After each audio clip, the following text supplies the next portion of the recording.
I have been living with this new Tata Nexon EV long enough to bring you this review in which I will talk about everything that I like about this car, a few things that have annoyed me, and of course its real world range, and whether you should put your money on this car if you're looking to buy a new electric vehicle for around Rs 20 lakhs. In this video, I'm going to talk about my experience of living with the new Nexon EV in detail. But if you want to check out a specific section of this video, then you can take a look at all the time codes given on your screen right now, or you can simply click on all the chapters given in the description below. My name is Sagar and you're watching Carwale. Let's talk design first, which I think is quite out there. Well, at least the front and the rear is, but I cannot say the same for the side profile because to my eye, this looks exactly like the old car. Okay, so Tata has thrown in some new alloys and this .EV badge on the door over here, but overall, this profile, it reminds me of the old car in many ways. There are not many sheet metal changes, and yet the Nexon EV looks completely new when viewed from the front or the rear. Tata has been rather clever here, making changes to bits that we all would look at the most. So things like the bumper, the alloys and the lighting all around. Speaking of which, you get an LED light bar on both ends. They come with lock-unlock animation, although on our test car, it would glitch at times. One of the headlights also stopped working during our time with the car. So here's a little trivia. The ground clearance on the new Nexon EV depends on whether you go for the long range version or the cheaper medium range version. Now this is the long range version and it's got a ground clearance of 190mm, and that's because of its larger battery pack that's obviously thicker and it sticks out more, thereby taking away some amount of ground clearance. And for reference, the medium range version, well, it's got a ground clearance of 205mm, so there's that. Also, in case you're wondering, there is no frunk on the Nexon EV because remember, this is still a Gen 1 car unlike the new Punch EV, which is a Gen 2 electric vehicle from Tata Motors, and hence it gets a small storage compartment under the hood. Forgive me for saying this, but I like the futuristic Tesla-like vibe that you get from the design of the new Nexon, especially in this pearlescent white paint. I like it a lot, but what do you guys think? Let me know in the comments below. So I'm inside the new Nexon EV. Now let's start off with what all has changed. Well, as it turns out, a lot of things are different in this cabin and for the better.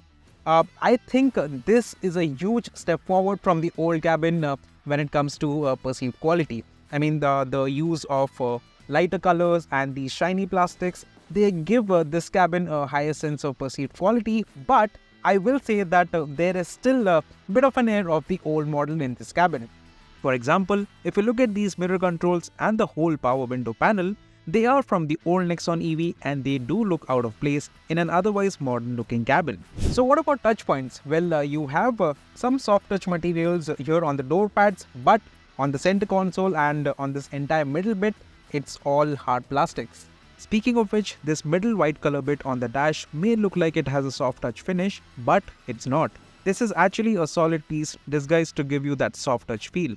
Now let's talk technology. So you get two digital screens over here. The one for the driver is much smaller than the main infotainment display, but it is still quite good nonetheless. It has lots of information and details to offer, and it all feels quite smooth, and the graphics feel fluid when you go through the different modes. The main infotainment system is also very snappy, the display quality is great, and it is extremely easy to navigate. I like how simple the whole UI is and how neatly everything is laid out. So that's the majority of what's new in this cabin. But what about the Nexon's everyday usability? Well, here are 5 things that we like. This new design for the gear lever is much easier to use and it is a whole lot more convenient. You no longer get the rotary dial that you did in the old Nexon EV, which took forever to go from drive to reverse or vice versa when you wanted to make a U-turn. The new Nexon and the Nexon EV both come with an entirely new screen for the main infotainment system, but on the Nexon EV, you get a bigger screen at 12 inches, and let me tell you, this is a really good screen to use. The auto hold function, which holds the car on the brakes without you having to press on the brake pedal, is so convenient to use in traffic. I think all EVs should have this feature. The 9-speaker JBL sound system is a little too bass heavy, but overall it sounds superb. The visuals from the blind spot camera are crisp and clear when you use the indicator. Again, this feature is something that I wish more cars in the future come with. But it's not perfect. Here are 5 things that could have been better on the new Nexon EV. The petrol and diesel Nexon get height adjustment for the passenger seat, but this is missing on the Nexon EV. The steering wheel looks nice and all, but pressing the horn requires quite a lot of effort. You will have to resort to this plastic bit on the bottom. The wiper blades, they scratch against the edge of the bonnet when you lift them. Now, this may not sound like a big deal, but trust me, over time, this will result in the paint chipping off exactly where the blades are in contact with the bonnet. The distance between the wiper and the indicator stalks and the steering rim is surprisingly huge. Now, I have been seeing this for many years in many Tata models, and it is surprising that Tata hasn't fixed this yet. Also, something else that has been carried over from the old model is the placement for the Type A and Type C USB ports. Now, they are very difficult to access and equally frustrating. Not much has changed when it comes to space at the rear and seating comfort. There is more than enough space for 2 adults, the backrest is set at a nice angle, and the headroom, despite the sloping roofline, is adequate for someone my size. What's not so great is that the floor on this car is higher than the regular Nexon because of the battery pack, and as a result, you don't get as much thigh support or the ability to keep your knees flat over the seat base. So what has come as a pleasant surprise is the fact that this car is essentially a facelift. It is not a generation change of any sort, but the electric motor that you get in this car is actually entirely new. It is in fact Tata's Gen 2 electric motor, which is actually 20 kilos lighter than before. It makes the same amount of power as before, but Tata Motors has reduced the amount of torque that this electric motor can make. They have also flattened the torque curve to make the power delivery a lot more linear and easygoing when you go hard on the throttle. Now, on paper, it may seem like the new Nexon has been put on a leash, but out here in the real world, the story is completely different. It is way more manageable in sport mode than before. I mean, the tires don't scramble for grip anymore, even under hard acceleration, and overall, the build-up of speed is nice and smooth. We tested the Nexon EV for its performance using our V-Box, and it turned out to be just as quick as the old car. In our acceleration test, it did 0 to 60 in 4.49 seconds and 0 to 100 in 8.77 seconds. This was in the sport mode, which gives you maximum power.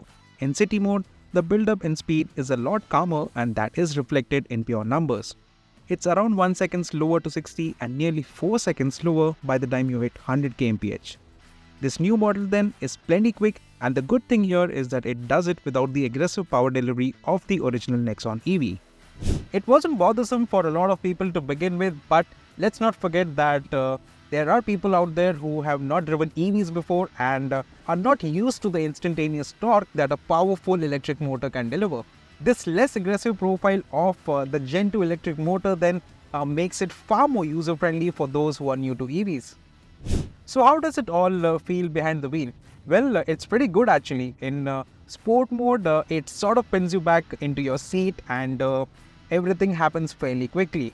Eco mode dulls it down a bit, and if I'm honest, if the car is fully loaded, that it will be a struggle because in eco mode, the engine's torque output is cut down by around 30%. Now, having driven this car every day for more than a week, I can say that the city mode is perfect for this car for almost all scenarios. I mean, you have strong performance up until 80 kilometers per hour or so, and even at city speeds, you can go hard on the throttle without feeling overwhelmed. The claimed range for the long-range Nexon EV is 465 kilometers, and to put it to test, we did a 100 to 0% test wherein we ran the car until it was completely dead. Do note that we ran this test not as per our standard testing conditions, and the real-world range that you get with your Nexon EV may differ. We did the test with the AC on all the time, with moderate to heavy traffic and some amount of highway driving as well. All said and done, the Nexon EV covered 295 kilometers before it was completely dead. We expect the real-world range to be around 320 to 330 kilometers for the majority of Nexon EV users.